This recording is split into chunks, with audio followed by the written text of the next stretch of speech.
नमस्कार दोस्तों, स्वागत है आपका अपने यूट्यूब चैनल पर। आज हम देखते हैं कि कॉपी को मूल्यांकन कैसे किया जाता है और मॉडल आंसर कैसे लिखा जाता है।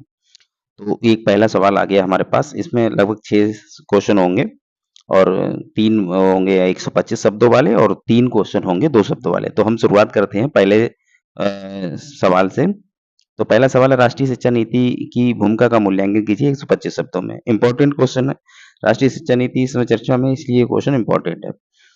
तो इसमें जैसे मैंने लिखा है कि कस्तूरी रंगन की समिति की रिपोर्ट के आधार पर सतत विकास लक्ष्य क्रमांक 4 गुणवत्तापूर्ण वहनीय शिक्षा के उद्देश्य से राष्ट्रीय शिक्षा नीति 2020 लाई गई। देखिए, इसमें मैंने अपना एक समिति का उल्लेख किया है।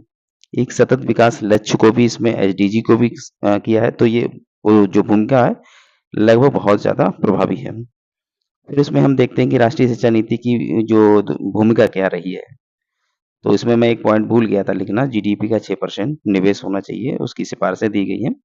तो फिलहाल मैंने जो लिखे हैं पॉइंट वही है। इसके द्वारा भाषा की बात है वो समाप्त होगी और कक्षा 8 तक, वैसे कक्षा 5 तक, लेकिन कक्षा 8 तक ये इसमें दिखाया गया है कि मातृभाषा, स्थानीय भाषा, जो त्रिभाषा फार्मूला है, भाषा में शिक्षा प्रदान करने पर बल दिया गया है। पाठ्यक्रम के प्रावधानों जो चयन के प्रावधान उनमें विस्तार किया गया है कि पाठ्यक्रम चुन सकते हैं, पहले ऐसा नहीं था।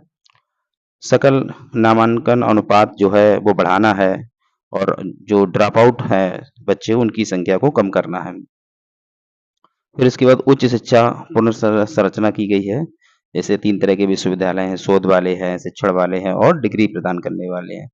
परंपरागत 10+2 ढांचे में सुधार किया गया है और इसकी जगह पे जो 5+3+3+4 पद्धति अपनाकर प्रारंभिक बाल्यकाल देखभाल एवं शिक्षा, ये 3 से 6 साल वाला है, और उसको भी इसमें शामिल किया गया है। यहाँ पे एक पॉइंट मैं भूला, समग्र विकास वाला, ये भावनात्मक, संज्ञानात्मक, शारीरिक, मानसिक, जो बच्चों की समग्र विकास की बात करता है, ये शिक्षा नीति में दिया हुआ है। बुनियादी साक्षरता और संख्या ज्ञान पर बल है, ये राष्ट्रीय शिक्षा नीति 2020 में मुख्य पॉइंट है। फिर इसकी कुछ चुनौतियां हैं। चुनौतियां क्या हैं कि त्रिभाषा फार्मूला का विरोध किया जा रहा है। जैसे तमिलनाडु सरकार, जो स्टालिन है मुख्यमंत्री, वो हिंदी भाषा का विरोध कर रहे हैं। तो जैसे ही एक आप नव को पॉइंट लिखते हैं, ऑथेंटिक हो जाता है।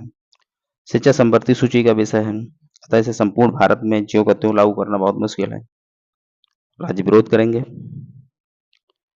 फिर है बुनियादी अवसंरचना को सुधारने हेतु अत्यधिक निवेश की आवश्यकता है। भाई, जो बुनियादी संरचना है हमारी कमजोर है, उसे सुधारने के लिए बहुत ज्यादा निवेश की आवश्यकता होगी। बुनियादी स्तर पर प्रशिक्षित और कुशल शिक्षकों का अभाव है। मतलब शिक्षक पहली बात तो पर्याप्त नहीं है, और जो शिक्षक हैं उनमें स्किल जो होना चाहिए, जो बच्चों की जो नई शिक्षा नीति के अनुसार होना चाहिए, पहले उन्हें प्रशिक्षण करें, तब जाके वो ठीक है। तो इसमें निष्कर्ष लिखा मैंने, शिक्षा का अधिकार अधिनियम 2009, अनुच्छेद 21 का और अनुच्छेद 45 सभी को समान रूप